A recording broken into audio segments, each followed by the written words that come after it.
નમસ્કાર ખેડૂત મિત્રો, હું હર્ષદ ગોહિલ એગ્રી સાયન્સમાં આપનું સ્વાગત છે. અને ખેડૂત મિત્રો, હવે શિયાળાની સિઝન શરૂ થઈ ચૂકી છે, તો શિયાળુ પાકોની માવજત અંગે આજે આપણને માહિતી આપવા કોડીનાર કૃષિ વિજ્ઞાન કેન્દ્રના વિષય નિષ્ણાત રમેશભાઈ રાઠોડ સાહેબ જોડાઈ ગયા છે. સાહેબ, સ્વાગત છે. નમસ્કાર હર્ષદભાઈ. સાહેબ, તો હવે શરૂઆત આપણે ચણાના પાકથી કરીએ, કારણ કે ચણાના પાકનું આ વખતે વિક્રમજનક વાવેતર છે એ આખા આપણા ગુજરાતમાં થયું છે. ભાવ સારા છે, પાણી સિંચાઈની સુવિધાઓ સારી છે.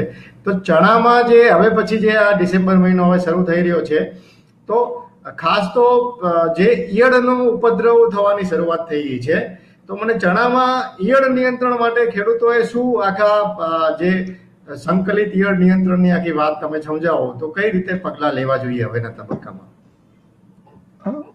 સૌપ્રથમ તો નમસ્કાર ખેડૂત મિત્રો, અને ખાસ કરીને શિયાળુ ઋતુનો જે હર્ષદભાઈ વાત કરી, આ વર્ષે ચણાનું ખૂબ મોટા પાયે વાવેતર મોટાભાગના ગુજરાતના વિસ્તારોમાં થયું છે. હાલની જે પરિસ્થિતિ પાકની છે, તો મને લાગે વાવેતરને લગભગ એકાદ મહિનાનો સમયગાળો, ઓછા ઓછા 5-10 દિવસનો ફેરફાર હોઈ શકે, પણ એકાદ મહિનાનો સમયગાળો થઈ ગયો છે. તો એની અંદર ખાસ પાનની અંદર લીલી ઈયળનું નુકસાન મોટાભાગના વિસ્તારોમાં ખેડૂત મિત્રો એનું જોતા હશે અથવા એના નિયંત્રણની પગલાઓ પણ ભરતા હશે. સૌપ્રથમ તો સૌથી મહત્વની જીવાત જો આ પાકની અંદર કઠોળનું અને ખાસ કરીને આ શિયાળુ ઋતુનો આપણો અગત્યનો પાક તો હોય, તેમાં લીલી ઈયળ છે. અને લીલી ઈયળનું જે અત્યારની શરૂઆત છે એ ખૂબ નાના સ્ટેજમાં છે, પણ હાલની જે પરિસ્થિતિ છે, કુમળો છોડ હોય, નવી કુણપ નીકળતી હોય, ધીમે ધીમે આમાંથી ફૂલ અવસ્થા અને પોપટા અવસ્થાએ આવશે. એ પહેલા જયારે લીલી ઈયળનું નુકસાન ને આપણે જો કંટ્રોલ કરવો હોય તો એના માટેની એક સંકલિત નિયંત્રણની એક પદ્ધતિ અપનાવવી જોઈએ. અને મેં કીધું એમ ખૂબ અગત્યની અને મુખ્ય કોઈ જીવાત હોય આ પાકની અંદર તો એ લીલી ઈયળ છે.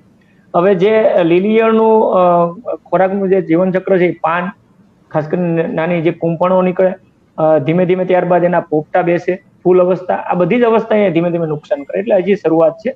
પાછળની અવધિમાં જેમ પોપટા અવસ્થા આવશે ત્યારે પણ આ ઈયળનું નુકસાન આપણને જોવા મળી શકે. અને એના માટે જો સંકલિત નિયંત્રણ કરવું હોય તો સંકલિત નિયંત્રણ હંમેશા એક આખું સંકલિત રીતે જો નિયંત્રણ કરીએ તો એમાં ઘણી બધી પદ્ધતિઓનો સમાવેશ થતો હોય. એમાંની એક પદ્ધતિ છે કે એના જે કોશેટાઓ છે, કારણ કે કોઈ પણ ઈયળ જયારે બનતી હોય તો એની આખી જીવન ચક્ર હોય, ઈંડા, ઈયળ, ફૂદા, કોશેટાઓ, આવા બધા અલગ અલગ સ્ટેજમાંથી પસાર થતી હોય. તો એમની જે કોશેટા અવસ્થા એનું નિયંત્રણ કરવું ખૂબ જરૂરી છે. અને કોશેટા અવસ્થા હંમેશા ઉનાળાની અંદર જે ખેડૂત મિત્રો જમીનને ઊંડી ખેડ કરીને તપવા દે તો એના કોશેટા નાશ થતા હોય. કદાચ અત્યારે નથી લાગુ પડતું, પણ આવતી સિઝન માટે તમને એક મુદ્દો લાગુ પડે. બીજી મહત્વની વસ્તુ એ છે કે આ ઈયળનું જો નિયંત્રણ કરવું હોય, નિયંત્રણ તો પછીની વાત છે, પણ અવલોકન ખેડૂત મિત્રોએ કરવું, કારણ કે અવલોકન ખૂબ જરૂરી છે. ત્યારબાદ નિયંત્રણ. તો એના માટેના ફેરોમેન ટ્રેપ, જે બજારની અંદર અલગ અલગ કંપનીઓના ફેરોમેન ટ્રેપ મળતા હોય, એ ખાસ કરીને અવલોકન માટે 1 વીઘાની અંદર 1 અથવા તો હેક્ટર બેઝ આપણે જઈએ તો 100 ગુઠાનો જે હેક્ટર બેઝ છે એમાં 5 થી 6 ટ્રેપ અવલોકન માટે. અને જો નિયંત્રણ માટે ટ્રેપ લગાડવા હોય, આ ઈયળનું નિયંત્રણ એટલે ફૂદાના નર ફૂદાને પકડવા માટેના ટ્રેપ લગાડવા હોય તો 35 થી 40 ટ્રેપ 1 હેક્ટરની અંદર આપણે નિયંત્રણ માટે લગાડવા જોઈએ. આ ટ્રેપનો ફાયદો તમને એ થશે કે એકવાર એની અંદર ફૂદા અવસ્થા આવવાની શરૂઆત થશે તો ફૂદા પકડાના પછી ખેડૂત મિત્રોનું અવલોકન ખાસ રીતે કરી શકે. ત્રીજી એક પદ્ધતિ એ છે કે તમે ખાસ ખેડૂત મિત્રોએ અવલોકન કર્યું છે, જ્યારે પિયત આપતા હોય અથવા સાંજનો સમય હોય ત્યારે પક્ષીઓ, ખાસ કરીને આપણા જે લોકલ અહીંના પક્ષી છે, એ ચણાના પાક ઉપર ઈયળોને વીણતા હોય. એટલે મારો કહેવાનો અર્થ એ છે કે ઈયળોનું નિયંત્રણ આ પક્ષીઓ એના ખોરાકમાં ઈયળોને લઈને પણ નાશ કરે છે. તો એના માટે જો વ્યવસ્થા ખેતરમાં ન હોય, આજુબાજુ ઝાડ કેવું, તો એના માટે ટી આકારના આપણે ખાસ કરીને લાકડાના બેડીખલા પણ લગાડવા જોઈએ. તો એનાથી પણ પક્ષીઓ બેસે, નિયંત્રણ થાય. એનાથી આગળ ખાસ કરીને જૈવિક નિયંત્રણ ઉપર જો જઈએ તો જૈવિક નિયંત્રકમાં એનપીવી, ખાસ કરીને લીલી ઈયળનું 250 ઈયળ આંક વાળું એનપીવી બજારની અંદર મળતું હોય. એ એનપીવી એક પંપની અંદર 15 લીટર પાણીમાં 25 થી 30 ml નાખી અને વારાફરતી એના દર અઠવાડિયે 2 થી 3 જો છંટકાવ કન્ટિન્યુઅસ કરવામાં આવે તો આ લીલી ઈયળનું સારી રીતે જૈવિક નિયંત્રક આપણે કરી શકીએ. એના સિવાયની બીજી એક જૈવિક નિયંત્રકમાં બીવેરિયા બાઝિયાના નામની જૈવિક જંતુનાશકનો ખેડૂત ઉપયોગ કરી શકાય.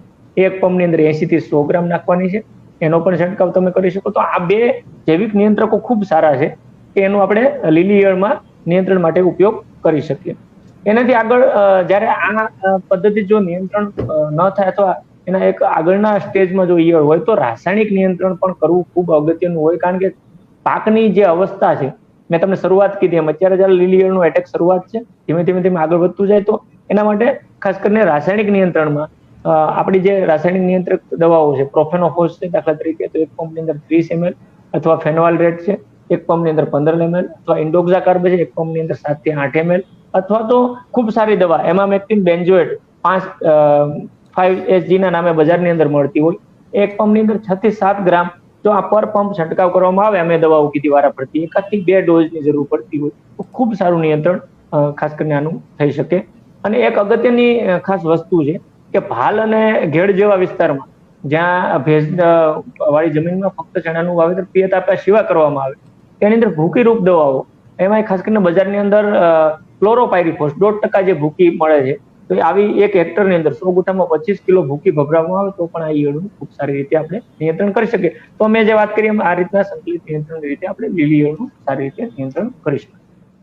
ખેતીની આધુનિક માહિતી અને કૃષિ બજાર ભાવના લાઈવ અપડેટ માટે ગૂગલ પ્લે સ્ટોર પરથી આપના મોબાઈલમાં ડાઉનલોડ કરો એગ્રી સાયન્સ કૃષિ માહિતી એપ.